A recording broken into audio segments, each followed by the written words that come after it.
again, going to Dr. Steve Pieczenik. We're going to break here in about 6 minutes. He's going to be with us for most of the rest of the hour, reporting from the DMZ. He was in the State Department chairing that area previously, was involved with the Korean government, so he's been inserted by himself. He offered the government to go, which he's done in the past, and they didn't want his help. But he is reporting for us exclusively and at stevepieczenik.com. And so he's got some breaking news since he talked to us Friday from the demilitarized zone in what many analysts say could be the trigger for World War III. And the media has been saying when we need a psychiatrist on the ground, he is a real psychiatrist, not a quack psychiatrist, in his own words. Doc, good to have you on with us. Tell us what the latest is from the DMZ.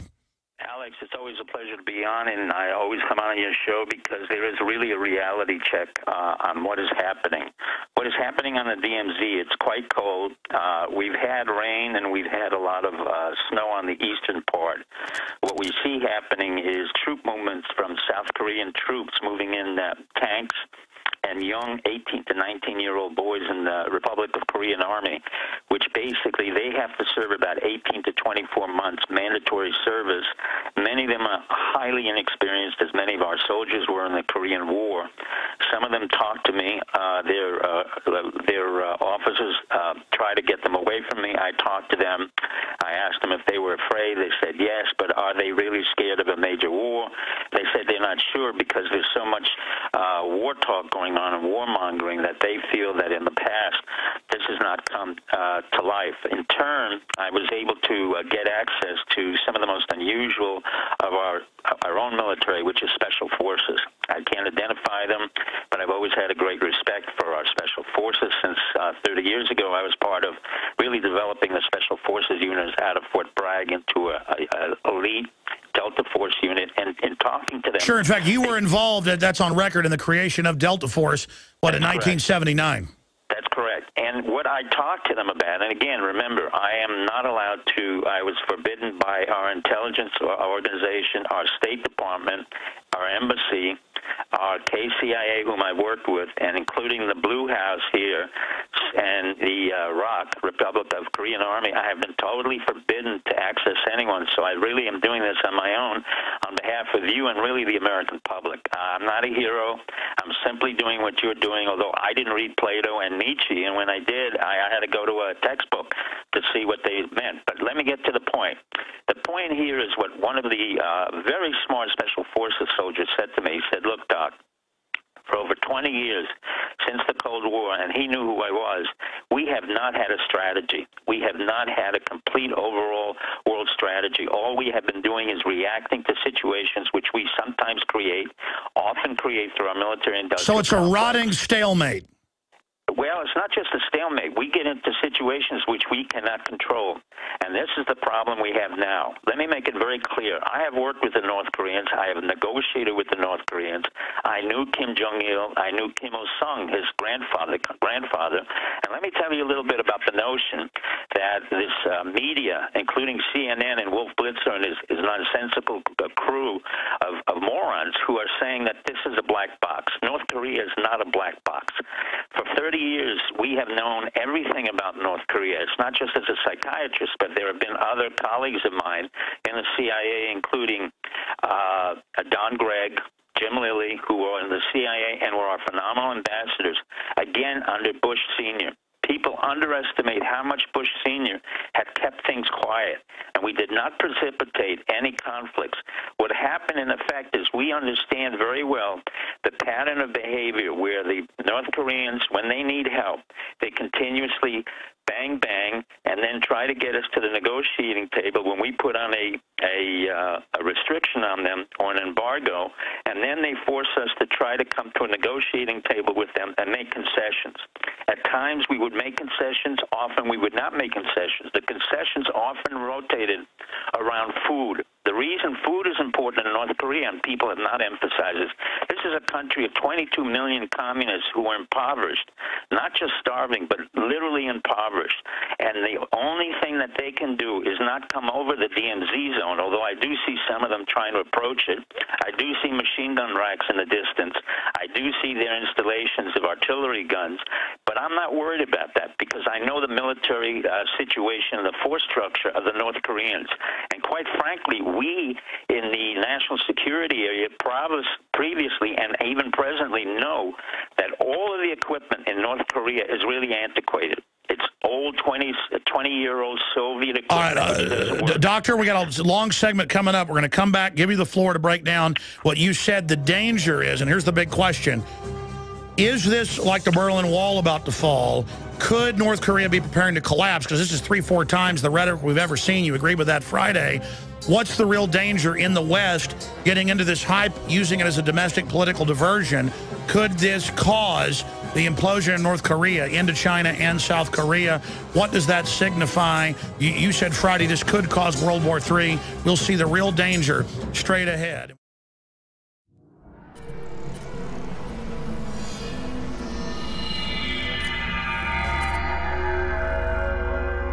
While we fight to retain our liberty, while we fight to expose globalism, we have to realize we're talking about a very powerful combination of power. Renowned author and expert Joel Skousen breaks down the globalist plan to shut down America and stage a new world war. In one day, America will go from day to night. And if you haven't prepared in advance, there's not enough time to prepare in 24 hours, even if you saw it that early. Coming to the InfoWar in November is our new documentary film presentation. Strategic relocation is a systematic way to think strategically in the future about how do I safeguard. Joel Skousen, Strategic Relocation. The freeways are going to be crowded, they're going to run out of gasoline, they're going to run out of food, and then they're going to start to go north and south of those freeways. Joel Skousen is renowned as one of the world's foremost experts in strategic relocation and the securing of your home. We talk about natural disasters, the health environment, we talk about pollution, the water quality. My personal experience about being in every one of these states. Government is digging in for the organized, incremental collapse of society and world war. The U.S. isn't building huge underground bases and bunkers because of some terrorist threat. They know that a massive nuclear attack is coming. They want that attack to come. Most people won't even be ready and won't be able to get out of town when any of these nuclear weapons fall, because there'll be absolute panic. There is no preparedness without strategy. What I tell people is that you do have time. Prepare wisely in advance. This Christmas, give the gift of preparedness. Strategic Relocation, the film, with Joel Skousen and Alex Jones.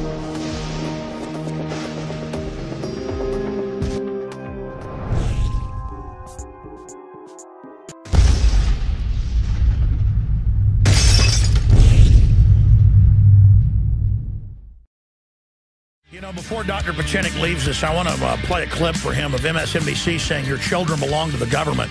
I mean, this is just authoritarianism 101. They're really making their move. I mean, they have to move to North Korea to be free once they've taken over. He's there on the DMZ. If you're a TV viewer, he sent us photos of him there right on the edge of North Korea.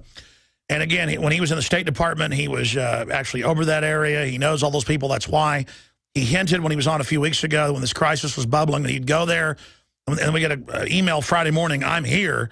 I'm ready to report. And he's got a government-assigned person with him.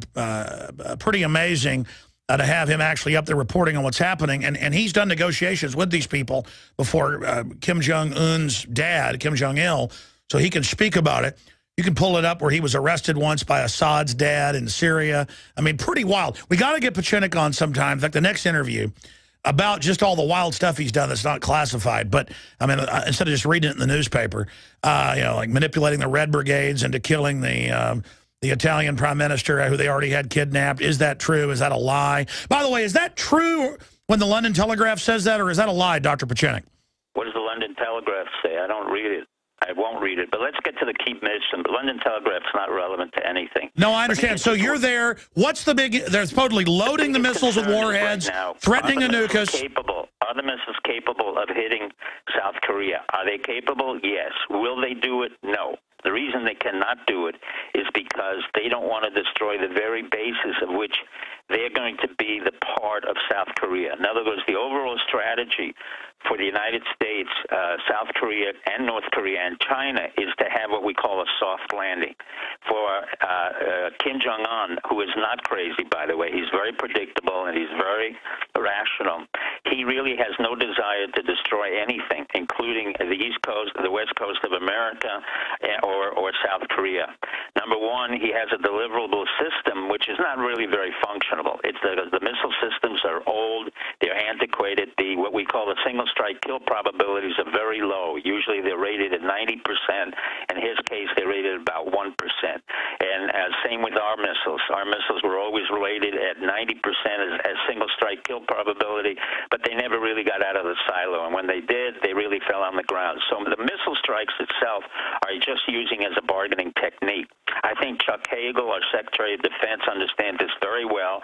He has done an excellent job of saying, I will not put missile systems on the West Coast because it will provoke him. I think Chuck, who has understood the Vietnam War and the necessity to manage pre-conflict and pre-wars, has done an excellent job. Sure. I mean, modern cruise missiles are the threat, not antiquated 1960s ICBMs that even if you have rocket scientists working on them around the clock, it's very hard to get them out of the silos. These idiots can't even make a car. So it's a hoax to get food and to get oil. So if this is their biggest saber-rattling ever, does this signify the North is preparing to collapse, which is the real danger? Well, it's a good point, Alice. It's not signifying that they're preparing to collapse. It's signifying that they're afraid of collapsing because of the UN embargo and the fact that we have effectively really tightened the amount of commodities and food that they have had. The real problem for North Korea is not America. It's not South Korea. The real problem for North Korea is China.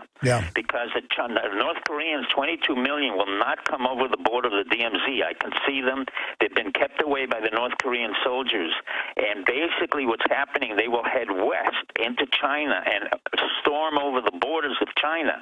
So it's China who's really manipulating a lot of the situation now in order to pay back the American troops and American foreign policy for what we're doing now with Japan, because we're allying ourselves with old enemies. Japan was our old enemy. It's become our new friend. China was our old enemy, our old friend, and now it's become our new enemy. South Korea was really an old enemy because it was part of the Japanese empire. Most people don't realize that South Korea was started by... So why are they doing all this saber-rattling, and why did you say Friday this could trigger a wider war or World War III? And you because if you're not managed correctly, and fortunately we do have Hagel and we do have John Kerry who's coming here, and our embassy is keeping everything cool. But the real issue underneath all of this is having somebody like myself, who I don't see, not because I'm so wonderful, but I've had 30 years experience working with the North and South Korean, understanding the psychological manipulation and the manipulation of psyops. This is a complete psychological warfare. So when you hear things like that we don't understand the black box of North Korea, it's absolutely wrong. They are predictable. They're not crazy. They're rational. It's a communist Chinese puppet.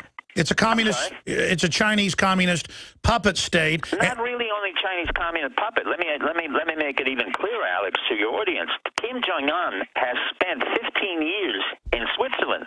You and I have barely spent one day in Switzerland. He has been raised to be spoiled, entitled. He's very shy. He's very awkward. He was not very smart at school. I know the exact school he went to in Switzerland because I was there in boarding school, but unlike him, I was kicked out after 1 week for being too American. But he is basically, we know everything about Kim Jong-un, and we know everything about Kim Jong-il because they have a compound in Switzerland. So you have the very rich and the very spoiled who drive Maserati, smoke Yves Saint Laurent cigarettes, drink Johnny Walker, things that we don't do, and they're running a state called North Korea or communism. In my world, the only people who can be communists or afford to be communists are multimillionaires, and that's the case with Kim Jong-un. I mean, it's total bizarro world, absurdism past the 10th power. So let me ask you this question. What do you expect to happen then? Because you were saying Friday it was bad management, building up their power when Kim Jong-un can't even wipe his own butt. Well, what I'm expecting to happen is if he's totally out of control, and he's controlled primarily by his uncle and his aunt. The aunt is the sister of his father. She controls him. And then there's one other person, I don't want to get into the Korean name, who deals with the Chinese. The real issue here will be for John Kerry and for Chuck Hagel to get to Li Peng of China and explain to them very quickly, if they don't cease and desist to provoke Kim Jong-un into this situation, serious problems will occur in China and in the Sea of China. This has nothing to do really with Kim Jong-un. What you have to look at, what there is a distraction and deception that's purposely created by the Chinese against the United States. The ones who are really calling the shots are now the new leader, Li Peng of China, who is a technocrat, who also was spoiled. So China wants to make us take care of their problem, North Korea. The answer is laugh at them, make fun of Kim Jong-un and Dennis Rodman, instead of acting like they can actually attack America. Well, you can laugh at them. I wouldn't necessarily laugh at him. And he's a fat boy, who's kind of shy. He's awkward. And normally in a high school in America, Kim Jong-un would be considered a geek and he would be bullied. You don't need to do that. You just ignore him. What you really do is strategically do what the CINCPAC, our Navy, has done, which is to cut off the Straits of Malacca, get into the China Sea, and make sure that there's no conflict between the Chinese, the Vietnamese, and the Filipinos over the Straits, over the China Sea oil. This is always about oil and economic opportunity. And that pirate-filled zone. When we come back, how do you expect this to end? How would you like it to end versus where you think it's going? You seem more happy since you were on Friday when you were reporting. And the discrepancy between what we hear in the rhetoric that's absurd in the newspapers of America and what I see in South Korea, where they're far more constrained. Hi, this is Mike Adams, the Health Ranger, with some news about some new additions to the InfoWars store. You know, good health is freedom. When you're healthy, you're not a slave to the medical system. Everything works well, your brain, your body, even your spirit. You're a healthier person. And to help support that great health, Alex has asked me to source the cleanest, most potent superfoods and other similar products in the world and bring them to the InfoWars store. So we've done that. The brand name is Health Ranger Select, and we're starting out right now with these three products. We've got Himalayan salt from Pakistan, formed hundreds of thousands of years ago in an ancient seabed long before modern pollution destroyed much of the oceans. This is loaded with trace minerals, and it's pristine, true, full-spectrum sea salt. We've also got Natural Attitude Turmeric. It's an extract of turmeric, very potent, tastes great, alcohol-free. This is from organic turmeric out of India. And we've also got Clean Chlorella. And we sourced and did research on all the chlorella sources around the world, and we found the two cleanest sources that have the lowest levels of any kind of contaminants. In fact, this one is virtually free of all metals and all contaminants. It's called Clean Chlorella, and it's about 2/3 protein, and it's got chlorophyll and chlorella growth factor in it. Check it out online. It's an amazing superfood that athletes are using and people are using to help support healthy lifestyles. It's fantastic. This is all packaged in our certified organic facility here in Central Texas. There we follow USDA certified standards, and we're audited every year by the USDA certifier to make sure that we comply with all organic standards. That, combined with the fact that we only source super clean superfoods and raw materials from around the world, means that our products represent the cleanest and most potent products that you'll find across the natural products industry. Check all of these out under the Health Ranger Select brand name at the InfoWars store, InfoWarsStore.com. And we'll be bringing you more of these in the near future. Thanks and take care.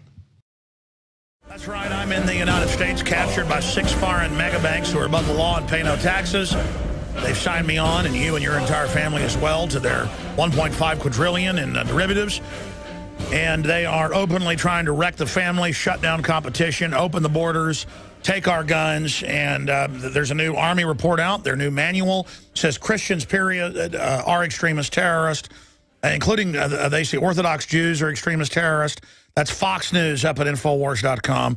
and prisonplanet.com. And in the next segment, I want to ask Dr. Pieczenik his political views, because he's a really interesting guy on all the things that are happening. I know he's worked under 5 different administrations. Of course, you can find out more about him, who's co-written some of the books with Tom Clancy as the technical expert and as a composite character of the Jack Ryan.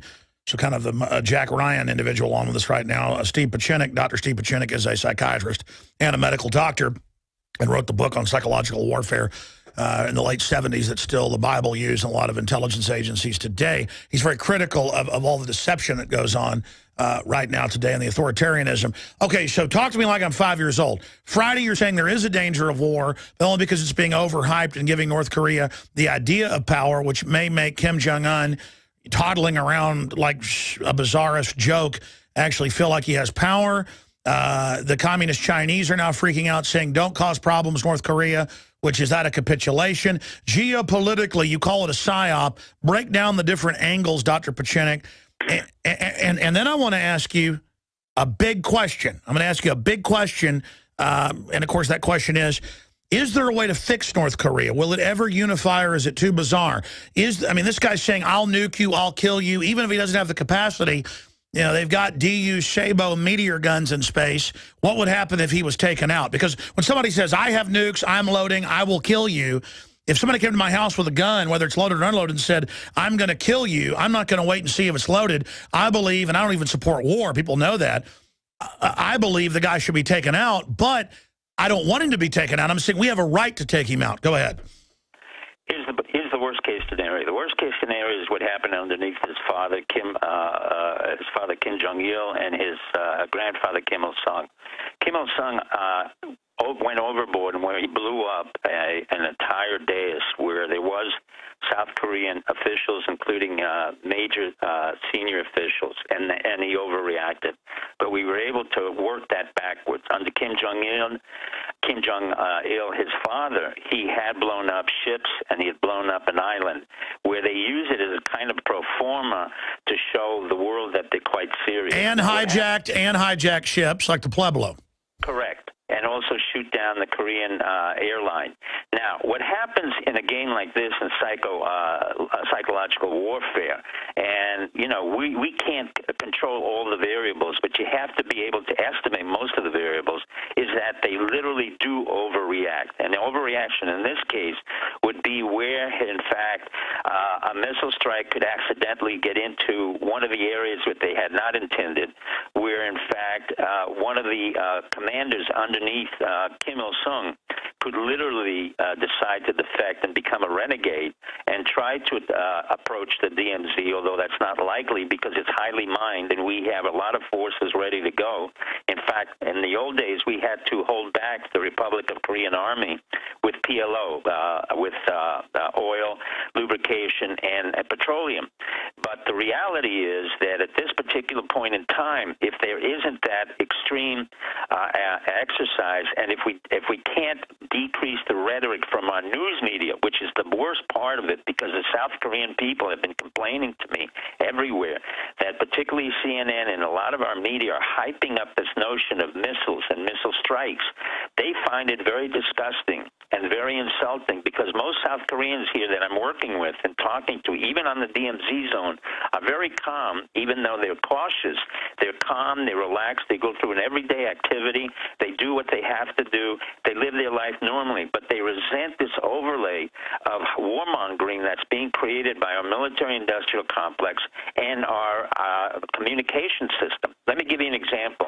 They know very well that within days of the time that we had a crisis starting, guess who came in to sell airplanes? European Airlines, the one that makes Airbus, came in with a $7.7 billion contract. In turn, Lockheed Martin came in for an F-35 Joint Strike Fighter for $7.7 billion. Boeing came in for the F-15 Silent Eagle contract. And then then another one, McDonnell Douglas and other companies, Lockheed Martin, came in with an F-35 Joint Strike Fighter, all trying to sell to the Korean Army fighter jets that they don't need. Right now, they don't need it. Right now, Hyundai, Samsung, LG, and SK, these major zaibatsus are doing extremely well, and they resent the fact that the United States military-industrial complex and the communication systems that are run by the Northeast, the Midwest, and by the military-industrial system is imposing on them military requirements that they don't need and want. They want to create a society which can expand. In that process, if in fact we alienate the South Koreans, who are now being run by a very effective president named Ms. Parks, who is the first woman president of South Korea, whose father I knew because he was assassinated right after the time I was here. I was not involved in the assassination. General Parks is very well aware of what it means to have assassination and killing. She's not interested in the assassination of Kim Jong-un. That will not accomplish anything. You cannot assassinate leaders at this particular point in time when, in fact, they're being managed by the Chinese and other countries. Sure, they'll put another titular figurehead scumball in. He's a titular head. You know, he's a kid who's absolutely spoiled, who spent time in Switzerland. But the real strategic issue now is who is going to control the oil and the military-industrial requirements of the South China Sea, including Korea, Vietnam, the Philippines, Japan. Sure. So it's being used as a kamikaze or as a set piece, a proxy state to do this. Dr. Pieczenik, you're a really smart guy, so I'm asking your real opinion on this. Where do you expect this to go? I mean, will I be a grandpa and there's the 5th hereditary dictator of North Korea, and instead of 30 million people like 50 years ago, there are 23 million, and there's 1 million of them? No, I expect that in the period of time that I've been here, since I was involved in the transition from Chundu Notuwa from military dictatorship in South Korea to civilian. You have to remember, there was a military dictatorship. Carter and Reagan sent me here, and I made that transition to civilian. Within 20 years, this country has expanded so quickly that it makes our country look pathetic. It's clean. And by the way, you're not bragging. Every time you say this stuff, I go and look it up and find where you were involved in the negotiating team to get rid of the military dictatorship that I was already aware of the history of because I'm obsessed with history. And you were a key guy, like suggesting the psychological stuff. I was watching a documentary, and it said the psychological team of the State Department recommended that they still give it one more day. And then in the Camp David peace deal, it happened, and that was you. So you really have been there at so many key historical points. What scares me is what you said Friday. You offered your help a week ago, before this even was really going, or a week and a half ago. They didn't want your help now. Every other administration has. What does that say? Are they smoking their own dope, drinking their own Kool-Aid? Because no, what it says is basically thanks to you and me and the fact that the American public has supported us. The day I said that 9/11 was the stand down, the day I said that Bush Jr. was a criminal, that Cheney was a criminal, that our war in Iraq was a disaster, and that the generals involved were criminals, the day I said that Obama came in and lied about Osama bin Laden, he lied about Benghazi, he lied about Sandy Hook, that made me persona non grata in my own country. I have a better access to get into North Korea and the DMZ zone in South Korea and even China, my ostensible enemies, than I have in my own country. My own military intelligence said to me, good luck and goodbye. I got into the KCIA U.S. Embassy, which normally affords a deputy assistant secretary a normal, professional recognition from the past. There's no recognition. So basically, I'm persona non grata. Sure, they're scared of you. They're scared of you. I mean, in the land of the blind. They're scared of me. I don't particularly care. It's not about me. No, I understand. It's about not having World War III. We got to go to break. But in the land of the blind, the one-eyed man is king.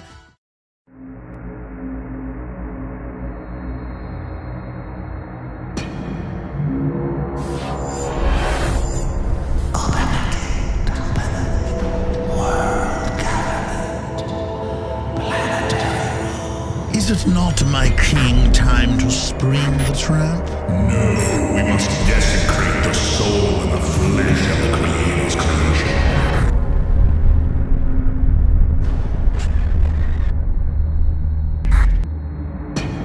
The chain of life broken forever. A monument to our beauty. Bottom line, why did you go to Korea? Where do you think it's going, Dr. Pieczenik? One of the most famous hostage negotiators, crisis negotiators out there, help get the Mideast peace deals going. What do you expect to happen? What do you expect to do, to see happen with the missiles being loaded, they claim? Or is that just more of a push by North Korea to get more oil and food? And if they're this desperate now, when they do fall apart, what do you expect to happen? You said implode into China, implode into South Korea. How is there any way to ever fix North Korea and get aid to those people under the cult of the state?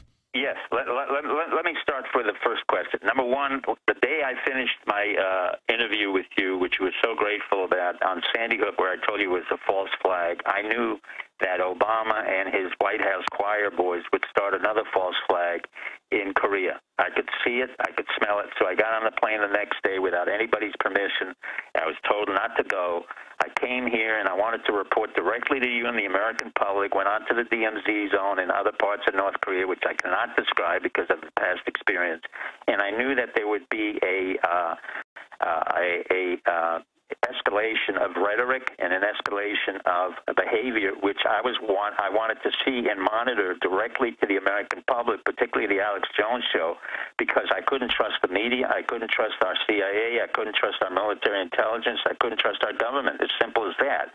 And what I saw happening was that there was a total disconnect between what was being said and what the reality was on the ground here at the DMZ zone, where I saw some movements, but very little movements on the part of the North Koreans.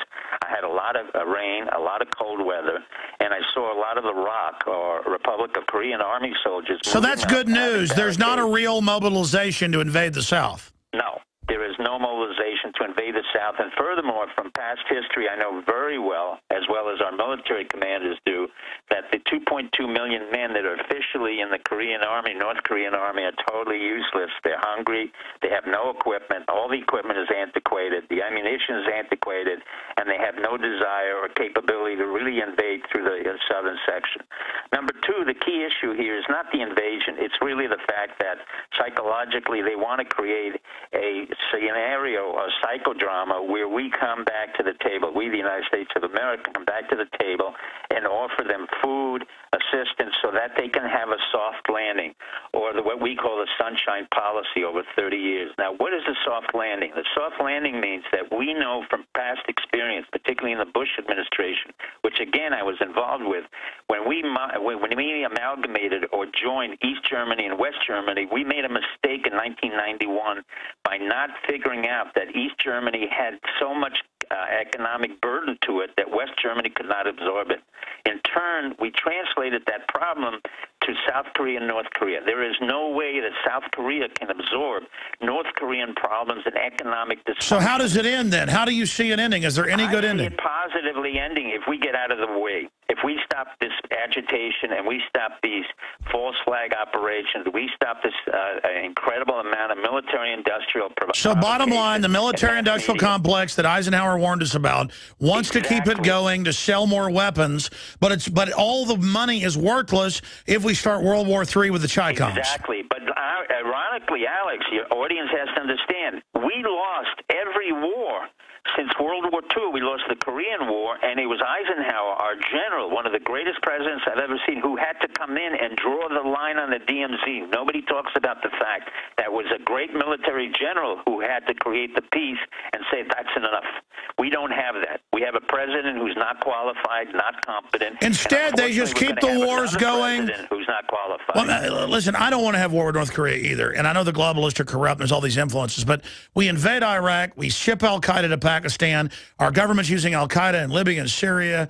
It's incredible crimes going on, and then still the North Korean clear despots go on forever. I mean, the good die young, the evil states never seem to die either. I mean, I am just ready to see Kim Jong-un hanging like Mussolini, being spit on. I want to free those people, but I get it's a set piece. How could they ever transition into a peace with the South? Because we're doing it very slowly. The South Koreans have been very effectively creating like a industrial complex. Economic zone, sure. KEOSONG, where 54,000 North Koreans are already working, making over $700 million to the economy, and the North Koreans know this. But instead, what they want to do is to reaffirm the position of this little chubby fat boy from Switzerland who hasn't done anything, and try to show that he's that he's in charge. In fact, only 3 people in charge: his uncle, his aunt, and the third person who deals with China. And the real puppeteer here is China. And if China is not warned to cease and desist, they will have problems internally. And I can help them have problems internally because, number one, they have social disturbances of about 150,000 riots on a normal year in China. They have water deprecation. By the way, I agree with you. People keep saying China is going to take over. The CFR says that. China is on the verge of imploding. China's in such a bad state, it's worse than North Korea, because at least North Korea we can stabilize. China we can't. China has now economically defaulted on loans. They've given out loans that they can't monitor. Sure, so let me stop you. Here's my bottom line. You're a smart guy, historian, psychiatrist, medical doctor, seen a lot, run black ops all over the world, brought down regimes with psych warfare. What do you expect to see with the basket case China and the basket case North Korea, and the West as a basket case with delusional decadence? What do you expect to see? I expect to see that we get a new government in the United States. That's the number one issue. We cannot have another Hillary Clinton, another Clinton who lies, another Democrat or Republican. We have to reconstruct the Constitution, re-employ new leaders of our country that come from the grassroots up, particularly governors who've been very effective in running executive positions. We have to decrease our government size. It is out of control. We have to close down the CIA 9000, close down Homeland Security, close down all these unnecessary, worthless organizations that do nothing to either increase our national security or increase our productivity. We will have to increase our manufacturing capacity and decrease the size of our banks and their corruption. In the meantime, in China, they have a major problem. If I wanted to create the destruction of China, it's far easier for me as a psychological warfare expert than to destroy North Korea. All I have to do is create a war between India and China, which is what's happening now, and arm India, arm China, and allow them to fight over water. So I'm not as worried about North Korea. North Korea will be quietly brought down. Hagel has done a very good job of doing that. Kerry's coming over here and maintaining the quietness. The problem we have in America, and that's the greatest problem we have, is our national leaders, since Clinton, who was a pathological liar and created a lot of wars and created rendition, then followed by Bush Jr., the moron of morons, who should have been indicted for war crimes, went to Iraq, Afghanistan, and then Obama, who's totally a CIA-bred and born operative who knows absolutely nothing about world affairs or running domestic affairs. He's talking about abortion. He's talking about Obamacare. He's talking about gun control.